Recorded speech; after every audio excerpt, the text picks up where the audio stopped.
taxed it. They just cleared that one out of the way. Support comes from Bradshaw Carter Memorial and Funeral Services, dedicated to serving Houstonians, one family at a time. All services are performed on site, including cremation. Located inside the Loop on West Alabama Street. More at bradshawcarter.com. Weather is sponsored by Stewart PC, attorneysforexecutives.com. 90 for the high, 40% chance you'll see some showers this afternoon, possibly on your drive home. Been seeing some along the coast this morning. 77 for the low this evening. 60% chance of rain for Tuesday, maybe 70%, depending on where you are. 80% chance for Wednesday. We're at 80, spring 79 here at U of H. It's KUHF Houston News 88.7, the service of the University of Houston. Houston Matters starts right now. Stick around, 9 o'clock.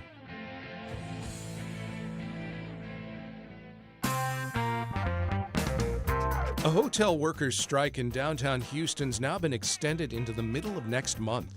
I'm Craig Cohen. Today on Houston Matters, Houston Public Media's Dominic Anthony Walsh updates us on the strike at the Hilton Americas-Houston, its implications and reactions. Houston Matters with Craig Cohen is a production of Houston Public Media with support from Baylor College of Medicine. Also this hour, a researcher on recent findings she and others here in Houston and around the world recently published about the potential for ancient life on Mars.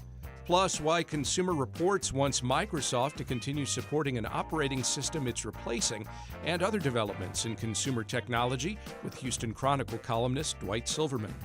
And the Astros got swept, the Texans lost again. We discuss with Bleav in Astros podcast co-host Jeff Balke.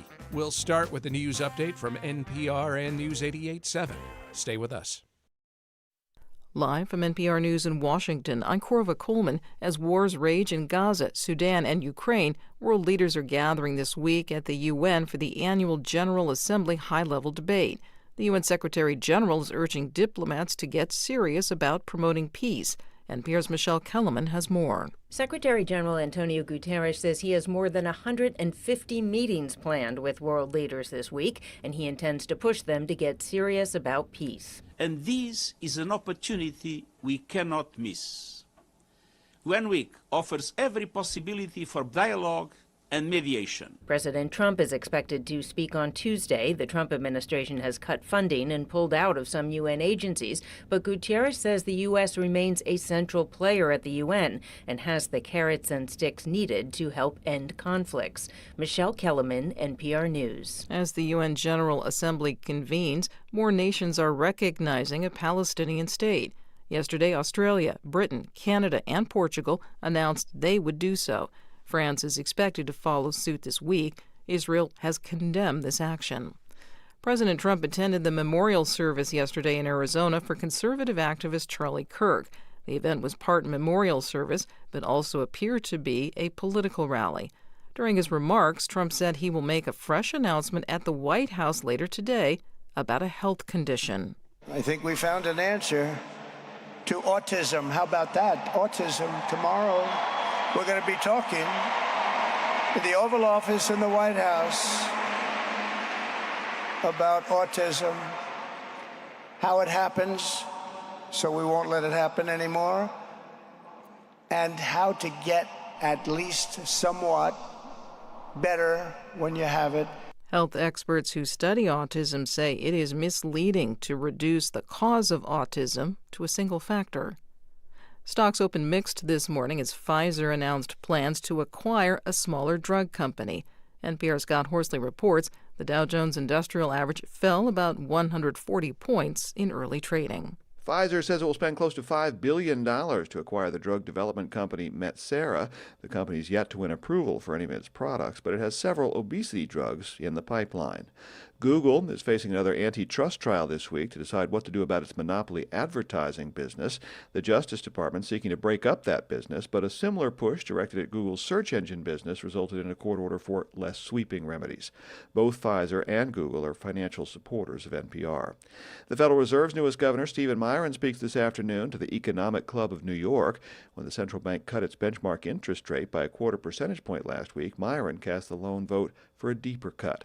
Scott Horsley, NPR News, Washington. You're listening to NPR News. Support for NPR comes from NPR stations. Other contributors include Sony Pictures Classics with Eleanor the Great, A film directed by Scarlett Johansson, starring June Squibb as a 94-year-old woman who tells a tale that begins to take on a life of its own.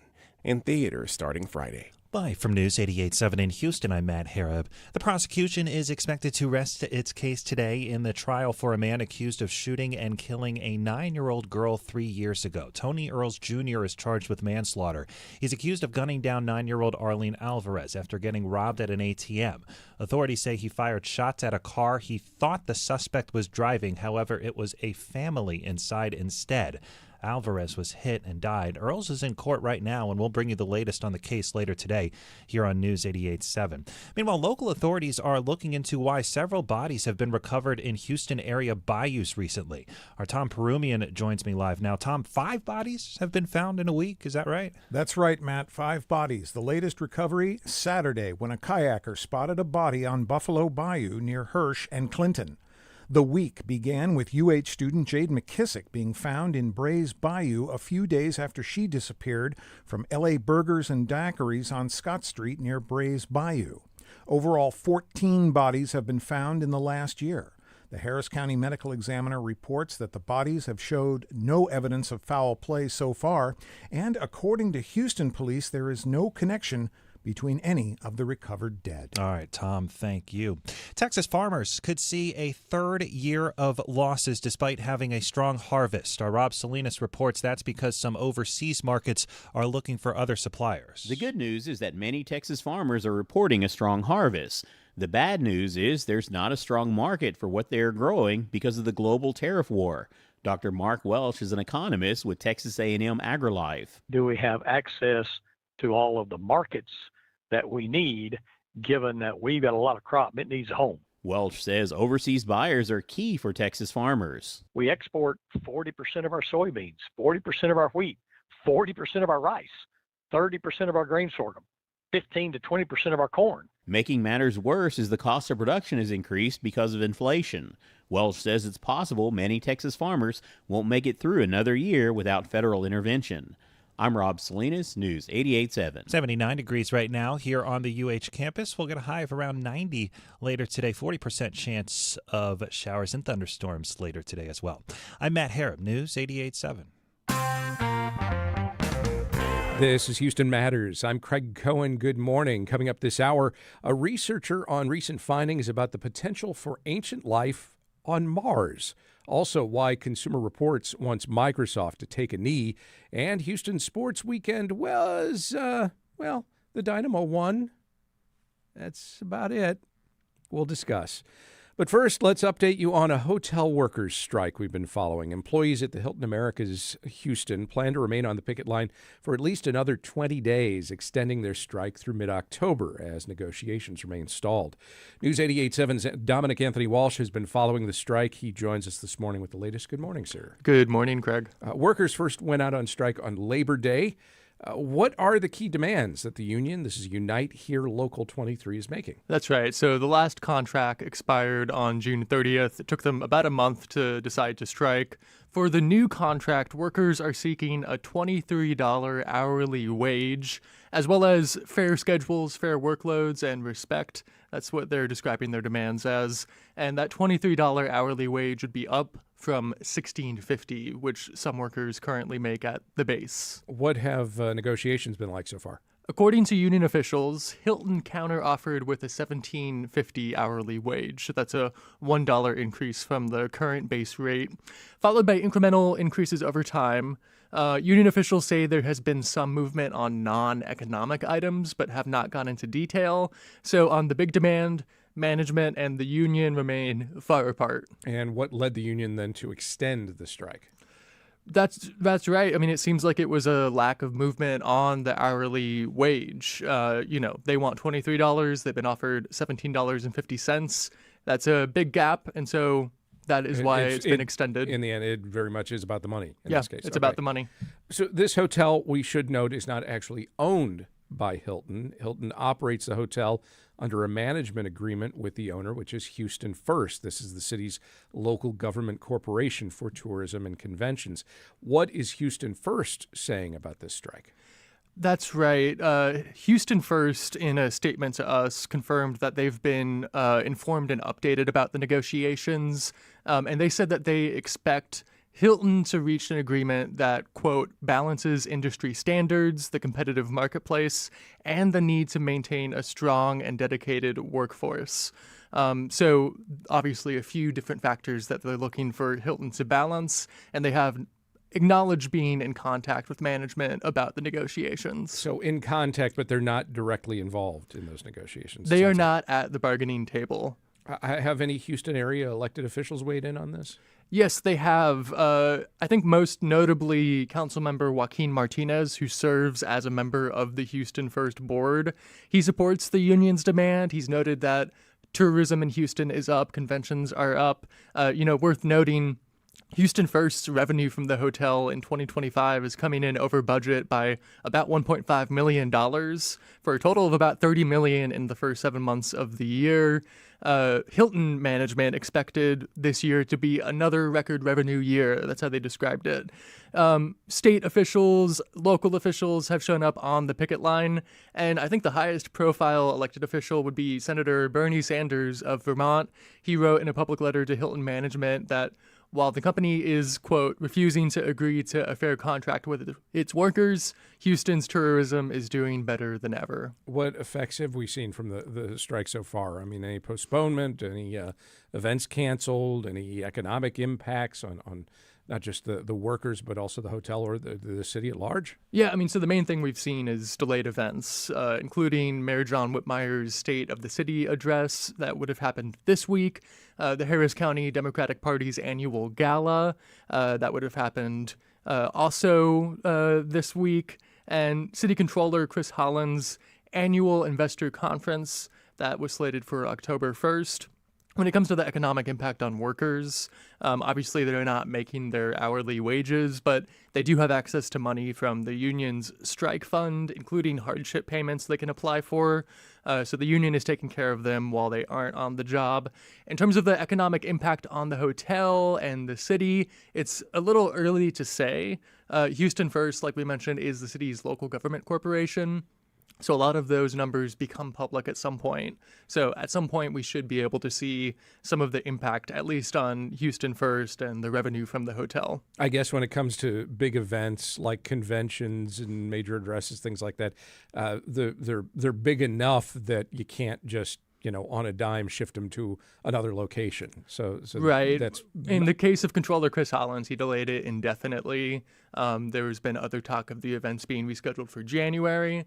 So yeah, we're talking about delays of months at a time, if not indefinitely. I also wonder how much the union bore that in mind in determining when to strike, looking at the calendar and saying, well, when would this be most impactful to this hotel? It was very close to when their contract expired. So I think some of the thinking was contract expires, negotiations are stalling, we're going to strike now. But yeah, there's always events at the Hilton. So no matter when you strike, you're going to have an impact on some events. Is there optimism from either side that there will be some resolution here, at least by the time this planned extension to the strike arrives? I mean, it's hard to say. A Hilton spokesperson told us that the hotel, quote, remains fully engaged in the bargaining process and focused on reaching a fair agreement for both our team members and the hotel. The union struck a slightly harsher tone. Union negotiator Willie Gonzalez said, "We call on Hilton and Houston First to get serious and end this strike with a deal that workers can live with." So hard to say whether there's optimism. The union is definitely taking an aggressive stance, while the Hilton is a little bit softer and says it's fully engaged and wants a fair deal. Houston Public Media's Dominic Anthony Walsh, thank you very much. Thank you. Up next, scientists have discovered evidence that could point to ancient life on Mars. We talk with one of the researchers involved as Houston Matters continues. Hello, I'm Josh Adams, General Manager of Houston Public Media. This station just lost $2.2 million in federal support annually. To keep our station strong, we've launched the Resiliency Fund, powered by community members just like you. Your support will help bridge the funding gap and ensure these programs remain free and accessible to everyone. If public media and this station matter to you, now is the time to act. Support the Resiliency Fund today at houstonpublicmedia.org/donate. At houstonpublicmedia.org/donate or call 888-909-0887. Houston Matters with Craig Cohen is made possible in part by Ellen Binnenhoven and Dr. Michael Schaefer, and with gifts from listeners like you. Support for Houston Public Media comes from listeners like you and from Baylor College of Medicine. Through research and innovation, Baylor continues to redefine what's possible in healthcare and medical discovery. This is Houston Matters. I'm Craig Cohen. Earlier this month in the journal Nature, researchers from Texas A&M, Rice, Johnson Space Center, and the Lunar and Planetary Institute, among others, published findings that Nikki Fox, Associate Administrator for NASA's Science Mission Directorate, called the closest we've actually come to discovering ancient life on Mars. Intrigued? Yeah, so are we. Let's learn more about it now from researcher Kirsten Siebach, Assistant Professor of Earth, Environmental, and Planetary Sciences at Rice University. Dr. Siebach, good morning. Hi, thanks for having me. Thanks so much for joining us. And as we chat, we welcome you to our conversation with any questions or comments you may have at 713-440-8870. You can email us at talk@houstonmatters.org. You can also post your thoughts on our video stream on Houston Public Media's YouTube channel. Okay, so first of all, we are talking about ancient life on Mars, perhaps. How ancient? How far back are we talking about? Yes, importantly, this is not life today, but we're looking at rocks that are between 3 and 3.5 billion years old. And some of these rocks that are really the focus are around 3 billion years old. And what about these rocks did you find that was so intriguing? It's a really intriguing mudstone. It's in a zone that it's actually preserved in part of a river channel, but it's a mudstone, so it's preserved in a habitable environment. So we know there was water there. And as we look at the rock up close, you can actually see reaction fronts. So you can actually see where energetic reactions were occurring, reactions that release energy. And you can see both the products and the reactants because there are these little spots, we call them leopard spots, that kind of show the edge of where these reactions were occurring. And because we can see both the products and the reactants, we know that these are reactions that release energy. And they're reactions that, while we see on Earth that they can occur at high temperatures, on Earth, we've only ever observed them occurring at low temperatures, like we saw in this river channel, when life was involved in catalyzing and facilitating the minerals that precipitated. So this was found by the Perseverance rover. Yes. That's on the surface of Mars, right? Yes. How do we know for sure that the rover picked up something that's on the planet as opposed to something that the rover brought with it to the planet? Oh, good question. Yeah, as we actually look at these rocks, first we drove up to the rocks, and then we take pictures with the camera on board, and we said, oh, this is something really intriguing. So we pull out the robotic arm, and we take pictures right up close next to the surface. And then when we found this to be a very exciting rock, we decided to sample it and collect a core of the rock. So we drill into the rock, and we drill around a sample. It's about the size of your index finger. And when we picked up that core, we actually look at the bottom of it as well as the top. And so in both of those places, we see these same signals in the rock. We see these same leopard spots. We see these same reactions occurring. Those tubes, prior to going to Mars, were sterilized to about the highest degree that we've ever sterilized anything on Earth. It was experimental. We talked to all the medical scientists. We talked to everybody, got those as clean as they possibly could be. But we also bring backup tubes that are exposed to the same components in Mars, exposed to different things that are called witness tubes or contamination witness tubes. And so we both collect and seal the sample from Mars, and we collect and seal a tube that we didn't put a sample in from Mars. And so that provides an opportunity, if we bring those samples back, to ensure that anything that we're finding is true to Mars and not just a contaminant. But these signals in the rock were present both at the top and the bottom of the rock. Okay, so that's what makes it, in your words, a really interesting rock. That's one rock out of how many that the rover is scanning? We have sampled 27 rocks. Some of those we sampled in duplicate earlier in the mission so that we could have a backup set of samples. So the first 10 or so we sampled in duplicate, and we left 10 cores on the ground as a backup cache. The other rock samples are stored in Perseverance's belly. So it's actually kind of in the belly of the rover so that Perseverance could deliver them to the next mission that's involved in sample return. And so this is one of the samples stored in the belly of Perseverance.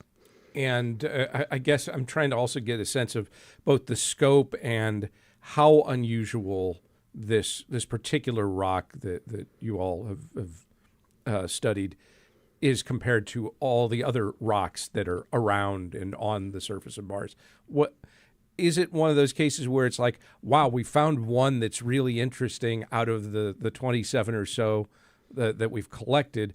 Or is it we found one that was interesting out of thousands that we've been staring at and passing up? Yeah, great question. We've had 9 different successful missions on the surface of Mars. I've been working on 5 of the rover missions, so I've been looking at Mars rocks quite a bit. And when we first, maybe about 10 years ago, when we sent the Curiosity mission, which has now been on Mars for 13 years, we were just hoping to find evidence for water and habitable environments. What we found are quite a few habitable environments. So we've gotten really good at identifying from orbit and finding the right landing site, and then picking out places along the path where we can see environments that were conducive to, that would have supported life on Earth had it been there 3 billion years ago. In a recent study that we did at Rice University, we actually showed that along Perseverance's traverse with those 27 cores, there are at least 3 different episodes of water interacting with the rocks that would have produced potentially habitable conditions. Some of those are more like Yellowstone, kind of hot, acidic pools, and some of them are low temperature, salty, or like fresh water that's producing little clay minerals. And so we see a variety of environments that would have supported life on Earth. Life on Earth thrives all over the place, right?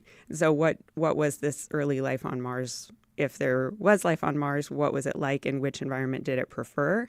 Well, we actually have a lot of options preserved in those 27 cores. This one has this beautiful textural evidence of that reaction occurring. And this is the only core that we have found evidence for organic material. But by organic material, I just mean carbon bound to hydrogen, the right types of bonds that build our cells, our proteins, our amino acids.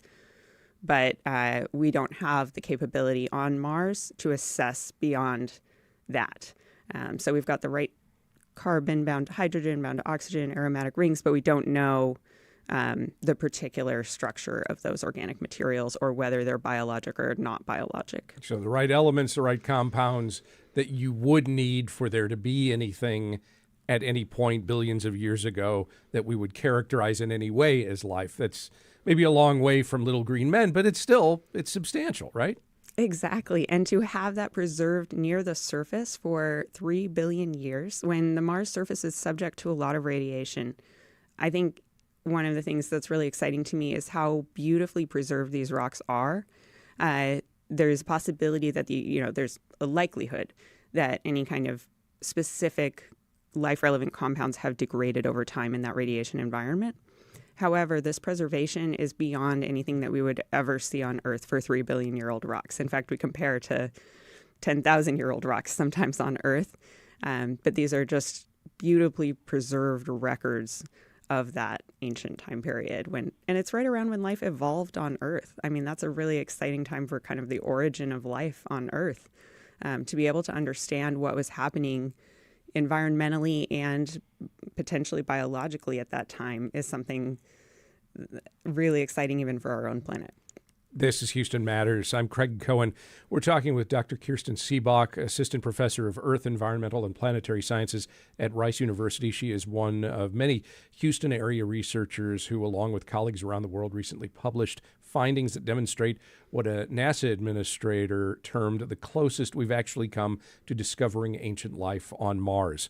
We welcome your questions and comments at talk@houstonmatters.org, 713-440-8870, or post your thoughts on our video stream on Houston Public Media's YouTube channel. Why is it important to get direct samples this way as opposed to just looking through? We've got some very strong telescopes right here on Earth. We have very strong telescopes. We have satellites orbiting Mars, and we have robots on the surface that can sample things. But in order to understand what we're really looking at, the laboratory instruments that we've developed on Earth, the analytical capabilities that we've developed on Earth, are far and away beyond anything that we'll be able to package and bring on a spacecraft to the surface of Mars or to understand these compounds. Now, that said, I think it's really been a cumulative effort of all of those satellites. The first telescopes told us new things. The satellites told us new things. The rovers have told us new things.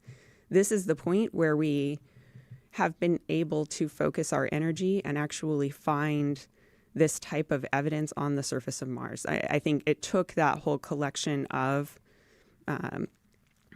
long-distance measurements to get to the point where we can say, hey, we actually can pick up a piece of this rock that has the textural evidence, it has the right environment, it preserves the right time period, and there's organic material here.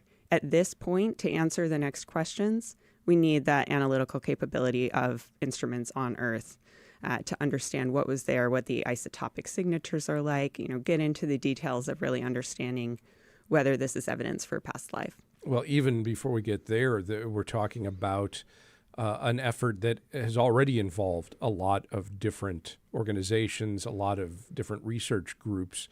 What are some of the elements that each team collaborated on to get to this point? Oh, absolutely. So every day on the surface of Mars, the Perseverance rover is sending us back the pictures, the chemistry information, everything that it's been doing. And we have a collection of scientists around the world. We have a team of 400 or 500 scientists around the world who are involved every day in processing that data, interpreting it, and then applying it to our next steps with Perseverance. So we are actively operating the rover. And each and every analytical instrument on board has a team of scientists dedicated to understanding the information from that instrument, as well as, having different scientists, students, all sorts of people involved in trying to integrate that information across all of these different instruments. So where are we? What's the next exciting point in the mission? How can we process the data that we have? How do we actually code the rover to analyze this one little the instrument that I work with is called the Pixel instrument, and it analyzes the chemistry across a spot the size of your pinky fingernail. So 5 millimeters by 7 millimeters, and we scan it, and we'll get 3,300 points of chemistry information and get that back and then process it and try to interpret it quickly so that we know whether that indicated that that was a really important rock to sample and pursue further, or whether we should keep moving.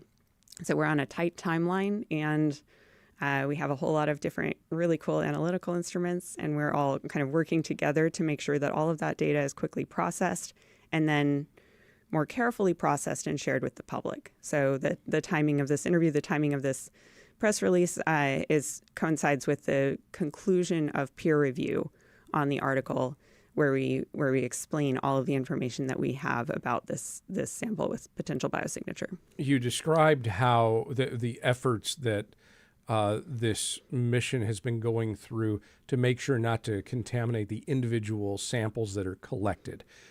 But Billy asks on our YouTube page if we're contaminating Mars generally with our explorations. Oh, yes. Good question. So we call it planetary protection, the kind of agreement to neither contaminate potential life on other surfaces nor bring back potentially contaminated or life-contaminated things back to Earth. So planetary protection forward and backward. And we do also have to sterilize all of the components of the rover that will interact with the surface. So not just the sample tubes themselves, but the wheels, the robotic arm as it approaches the surface. All of the rover was very, very carefully sanitized prior to sending it to Mars. Can you share a little bit more about your work specifically on this, what you and your team have done as part of this process? Yeah, so like I said, I work with the Pixel instrument, which Right. is the high-resolution chemistry data. So we're really interested in understanding what the chemical signals of this potential biosignature are. So I work along with the lead author on this paper, who was also on that team.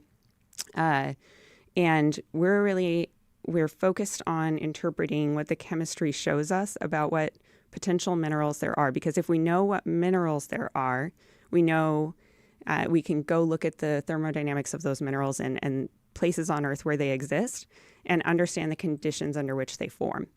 So both with this sample and with the other 27 samples, my graduate students and me have been working on characterizing the minerals and then identifying what kind of environments they're preserving.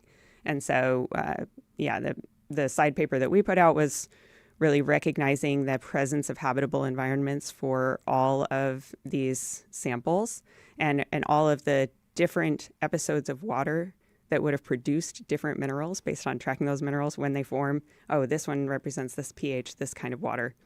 And then kind of putting that together. With this particular sample, the minerals are really tiny. And so it took a lot of teamwork to try to understand and make sure that we appreciated which mineral phase was formed. You know, there's this old phrase in journalism circles that dates back to Watergate and probably beyond that, follow the money. I can't help but think when it comes to you and the work you do, it's follow the water. Am I right? Absolutely, yes. Follow the water, try to understand if there was ever... I like to think that we're looking at these ancient landscapes, and Mars today, it's not super comfortable for life. There's not much air. Liquid water isn't going to be stable. But as we investigate each of the rocks are the record of what the environment was like in the past. So as we investigate each rock, it's like asking, what would it have been like to be standing right here 3.5 billion years ago?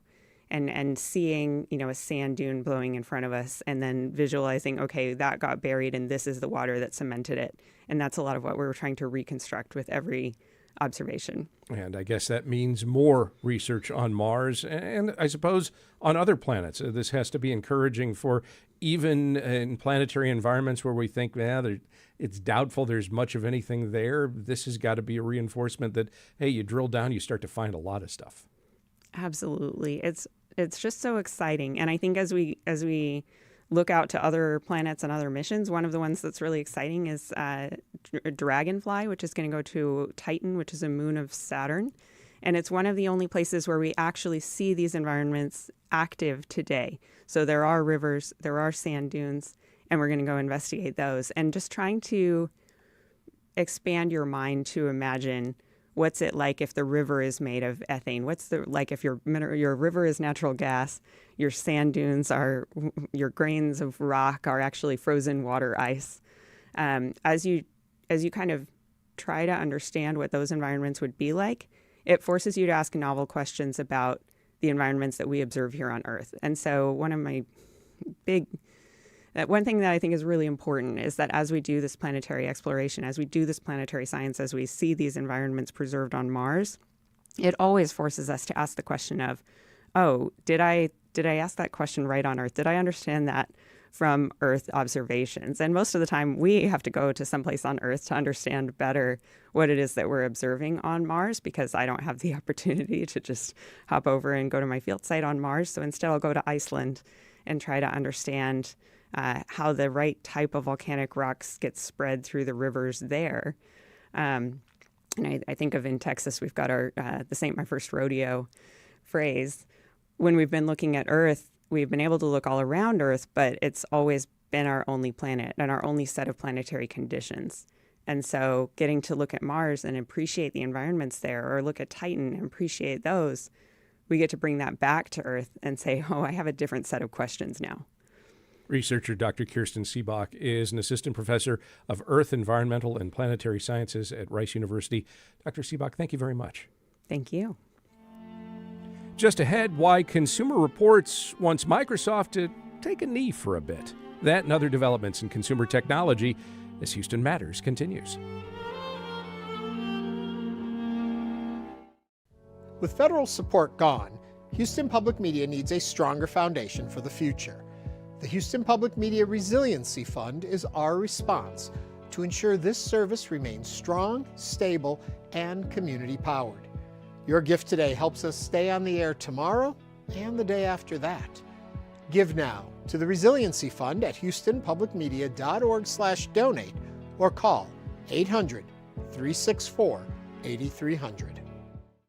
UT Health Houston, home to Dr. Ramesha Papana and the Fetal Center team, who pioneered a prenatal patch to help babies with spina bifida walk earlier and better. More at uth.edu/manyfaces. Support comes from Near Northwest Management District, located just off 290 and the 610 Loop, with a mixture of modern and mid-century homes and businesses. More information at nnmd.org, at the intersection of innovation. And from Terry Bryant Accident and Injury Law, sponsor of Hispanic Heritage Moments, committed to helping Houston injury victims get justice since 1985. Details, terrybryant.com. This is Houston Matters. I'm Craig Cohen. Last week, in an open letter, Consumer Reports called on Microsoft to extend its support for Windows 10. The software company is scheduled to end that support and transition to a new operating system in about 3 weeks' time, which would be fine if there weren't hundreds of millions of computers out there that cannot be upgraded.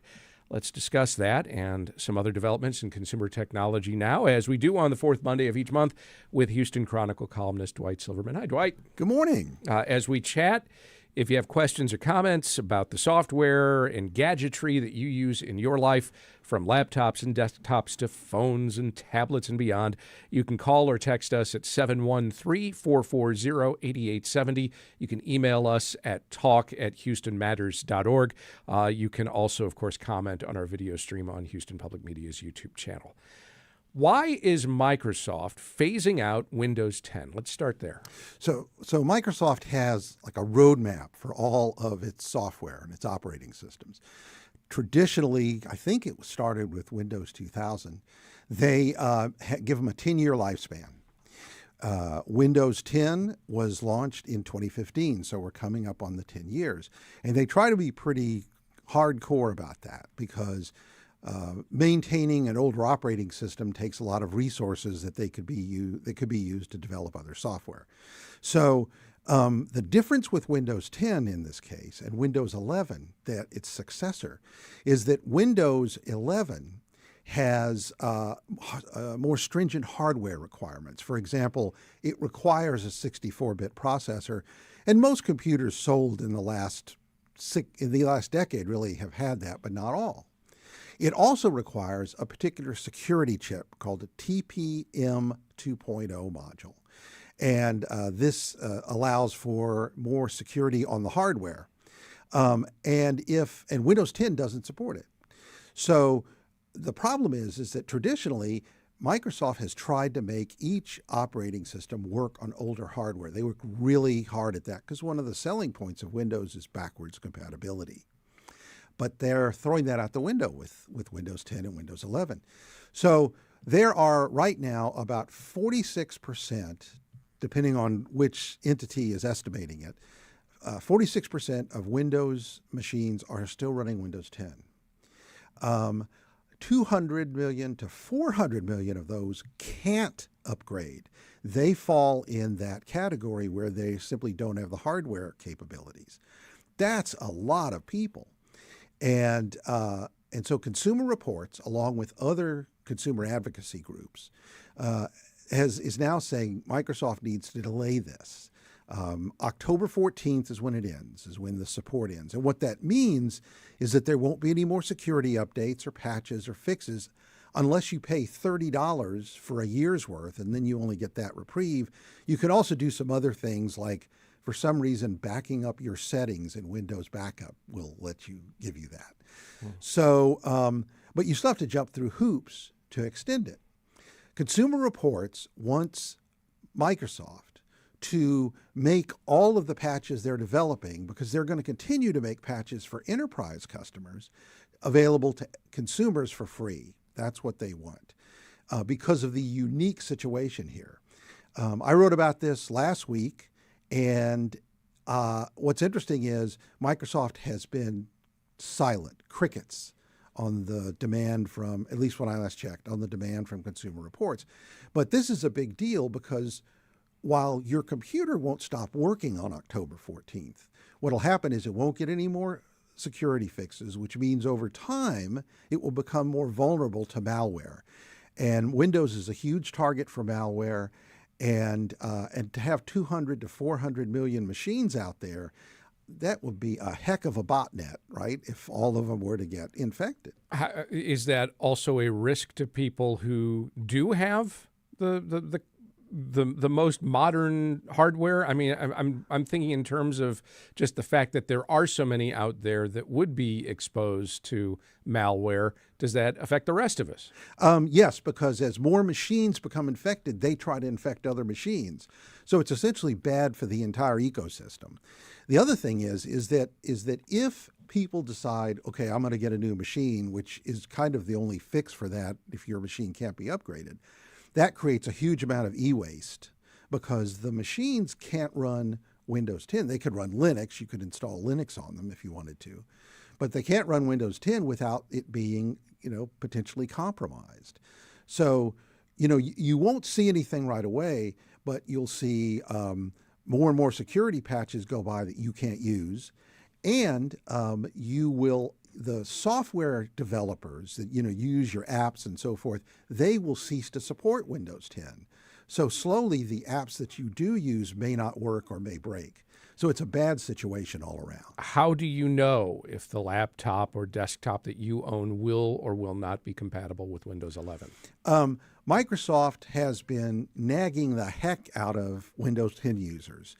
And, they know what machines can and cannot. And so you'll get messaging regarding that.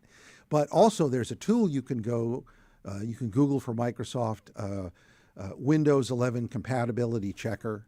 And you can download that on your machine and see if it will install Windows 11. There's another class of folks who simply have seen Windows 11 or don't want to upgrade, don't like it. It makes a lot of changes. And that group of people may still have computers that could upgrade, but they're just obstinate and they're not going to do it. Is it a risky move on the part of companies like Microsoft to assume folks won't just leave Windows behind and either get some other operating system or just not bother to upgrade and live without their support and without that security? It's unusual to me that Microsoft is doing this in such a hardcore way because of that. If you go back and look at recent numbers for Apple's Macintosh computers, that is growing for a couple reasons. Number one, the new processors that that Apple uses, the M1, the M level chips, they're fantastic and they provide great battery life and great performance. And there are now some Windows-based machines that use similar processors in them, but that's attracted a lot of people to Apple. And then, of course, there is Linux. You could also install Chrome OS on them. This is Houston Matters. I'm Craig Cohen. We're discussing the latest developments in consumer technology with Houston Chronicle tech columnist Dwight Silverman. This is also an opportunity for you to get some questions answered about the technology in your life. We welcome those questions or comments. You can call or text us at 713-440-8870. You can email us at talk@houstonmatters.org. You have, I believe, brought with you the latest iPhone, the 17 Pro Max. Yes, indeed. This is the latest phone from Apple. It was shipped and people started receiving it last week. It has a very different design. As you can see, it's got this kind of larger camera bump, which Apple is calling the camera plateau. And one of the reasons they've done this is they put more of the electronics in here, and most of this down here is battery. Okay. The battery life in this is amazing. So I've been using this since about 7 o'clock this morning and using it pretty steadily, including using GPS on the way over here. And it's at 95% still. How is that different from, like, I've got let's say just a very old iPhone. Right. And so how is that substantially different from what I've got with the camera up here? So there are, on a Pro Max, on the Pro cameras, there are 3 cameras. Yeah. There's an ultra wide, there is a wide angle, which is the standard camera. Right. And there is a telephoto. And the telephoto in this goes to 8x. The previous version went to 10x, but it also uses AI to do digital zoom, where you pinch to open up and zoom in with your phone, is much, much better than it is on others. In fact, when you do it, if you're doing a wide zoom, up in the upper left corner, you get kind of an image of what the whole picture looks like as you zoom in, so you can center it well. It's very interesting. It also has, of course, the new iOS 26, which lets you do things like tint your icons. And for example, this is a deep blue is the name of the color of this. And I can tell the phone to tint it based on the color of the phone, which is what it's done. And if I put a case on it, and it knows the color of the case, and you can tell it, tint it to the color of the case. It's pretty cool. And how much does that sort of additional stuff cost? So this is interesting. So if you're buying an iPhone and you don't want to spend a huge amount of money this year, the standard iPhone 17 has a lot of the features that used to be on the Pro phones. It has super fast refresh. It's got all kinds of features that previously was only on the Pro phones. And it's just, I think it's $799, which is pretty good. This one is about $1,200. How does it do on phone calls? It does great on phone calls. Okay. You wrote recently about the iPhone Air and battery life. What do we know about that? So the jury is still out. The iPhone Air is Apple's super thin iPhone that is it's just amazing to see and to hold. I've been to the Apple store and looked at it, and it's amazing. But in order to be that thin, it has a smaller battery than what you get in even the standard iPhone. They've done some things with AI to extend it, and it looks like for most people who've bought one, they can go through the day without it. But on social media, I've seen people going, "Oh, well, I wound up with 15% at the end of the day. I'm happy with that." Being a charging obsessive, I charge all the time. I would be full of anxiety if I had Me too. if I had to go down to. On this one, I've been between 50 and 65% at the end of the day without dropping it on a charger at all. That doesn't work for me. I'm maybe even more extreme than you are. Let's take a call. We have Mark on the line from Katy. Mark, what's your question? I don't have a question so much as just a comment about the Windows feature that you just spoke about. I'm a middle-aged person redoing my career, and I'm studying cybersecurity. And before taking on this new endeavor, I really didn't know much about Linux. And Linux is a wonderful platform, and I think most people think it's out of reach for the average user. But I would encourage anyone that is even moderately technically skilled to consider, instead of trashing their computer and starting over again with maybe in Windows 11, to look at some of the Linux distributions, specifically Mint and Ubuntu. They offer a very Windows-like experience and most likely can run on your computer, and they're very cheap to operate. And it's just a shame that all this hardware may end up in the landfill when it really doesn't need to, and you can get extended functionality from your current hardware by just running a Linux distribution. It just takes a little bit of research and a little bit of your time to get familiar, and oftentimes they're free. All right. Thanks very much for the call and for the comment. Yes, Linux, I would not recommend Linux to most people just because he said a little bit of technical savvy, and I think you need a lot more technical savvy.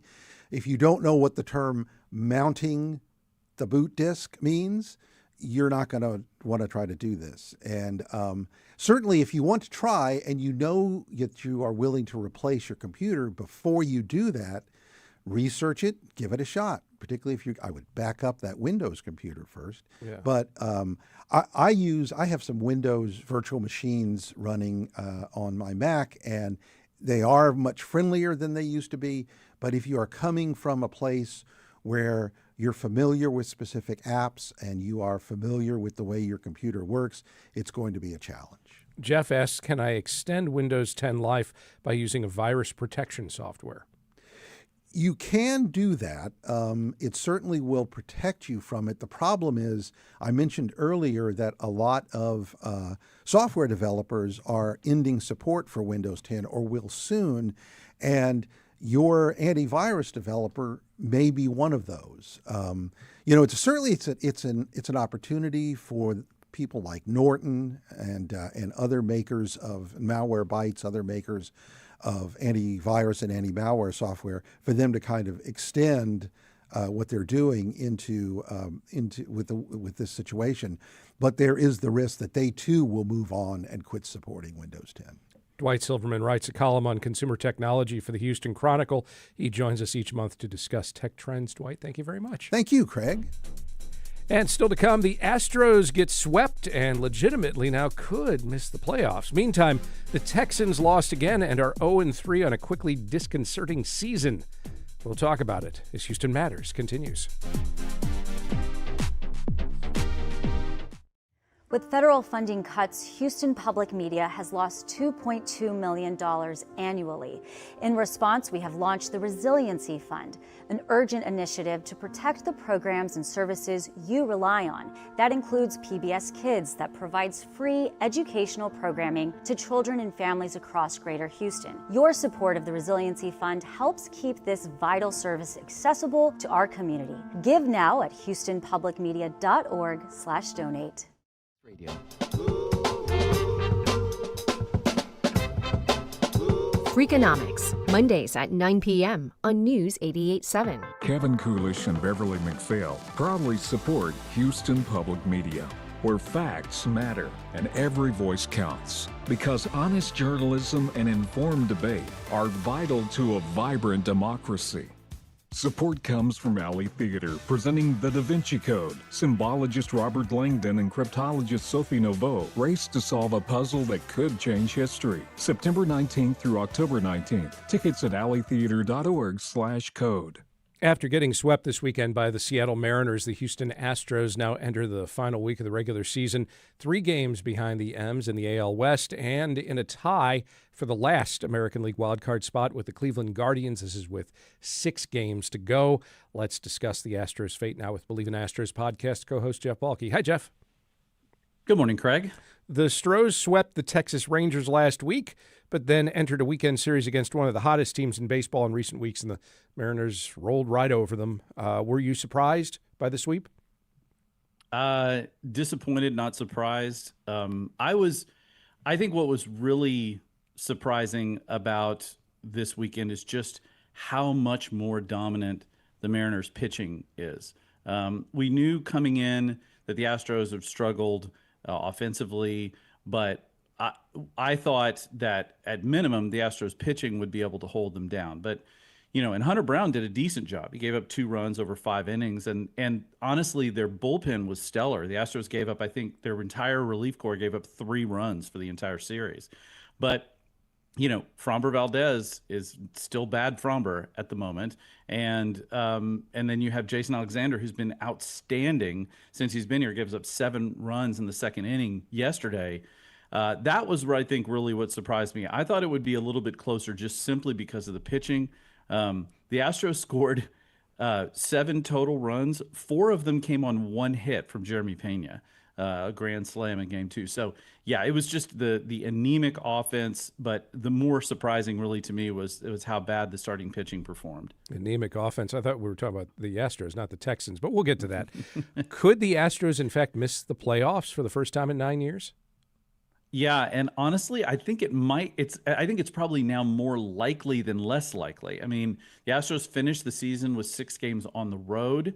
The Guardians, who've been super hot as of late, actually own the tiebreaker. So do the Boston Red Sox own the tiebreaker.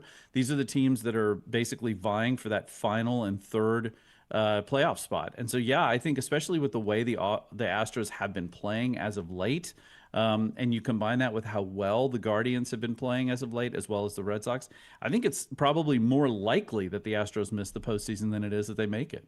That said, they are playing the A's and the Angels, so there's hope, right? Well, I mean, the Astros haven't exactly been world beaters against bad teams. And so when you add in the fact that they are on the road. And look, the A's have not been bad in the second half of the season. The Angels are what they are, but it's not a given that the Astros are going to go in and win both of these series. And certainly at this point, they almost have to win out in order to protect whatever is going on, because Cleveland's like right now Cleveland is really rolling, and with them owning the tiebreaker, that means the Astros have to finish a game ahead of them. They can't finish tied. Let's switch our focus now to another scuffling Houston franchise, the Texans. They're now 0-3 to start the season. This after Sunday's 17-10 loss to the Jacksonville Jaguars. The numbers, drilling down on the team numbers yesterday, suggested a relatively even matchup between two dull offenses, which the Texans ultimately lost on turnovers. Anything you'd add to that? Did the Rockets sign Kevin Durant in the offseason?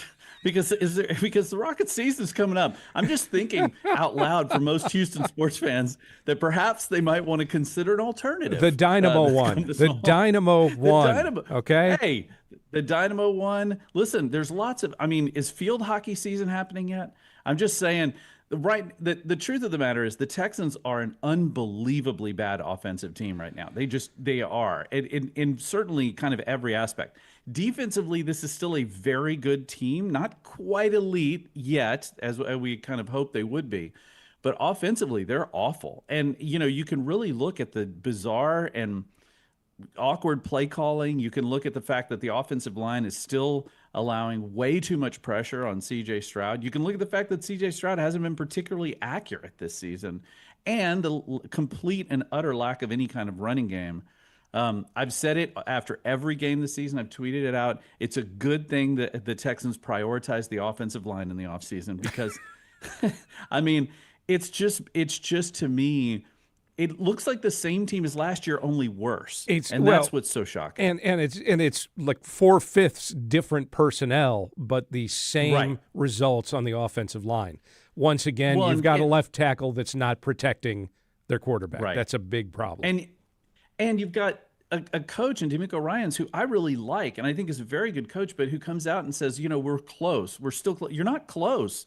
As my friend and colleague Sean Pendergast pointed out, the Texans have been in the red zone 4 times this season. 4 in 3 games. That's not close. That's not close. I mean, they may be close in terms of the score, but they're not close in terms of winning ball games. And the lone touchdown yesterday was one where the Jaguars completely, not just blown coverage, like quite literally nobody within 20 yards, maybe more. I'm going to say something, Craig, that I thought I would never say in a public space, but I could have made that throw to Nico Collins.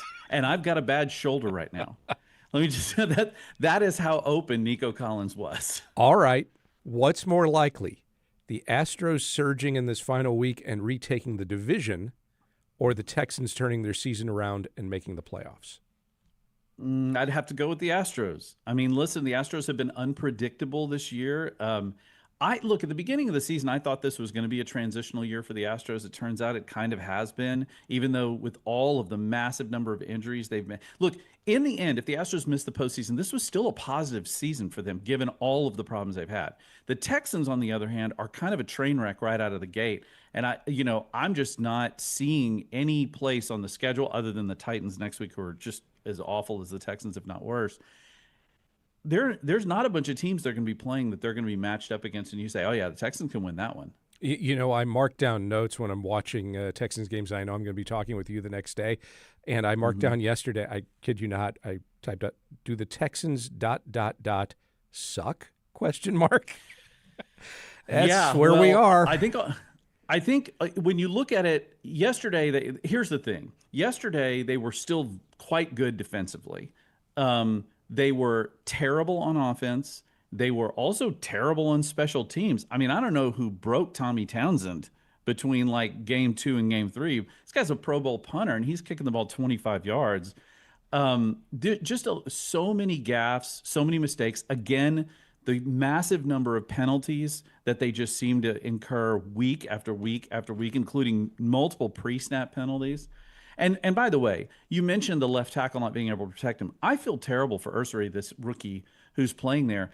They didn't help him when the fact that Jacksonville has a couple of all-pros on both sides of the defensive line, and they didn't give him any help. He was out there on an island. Do they have any tight ends or fullbacks or anybody that actually does any blocking that could help them? Well, it doesn't help them too that other teams are getting pushed up the middle. So instead of CJ Stroud being able to step up into the pocket is coming back onto him. There's so many problems right now with their situational offense, headlined by the fact that they can't run the ball either. It's just so brutal to watch. We're running late, so we'll have to wrap up there. We'll complain another time. Jeff Balke, thank you very much. My pleasure, Craig. Thank you. And that will do it for today's show. Michael Haggerty will sit in for me tomorrow. I'll be back on Wednesday. I'm Craig Cohen. Join us tomorrow for more Houston Matters.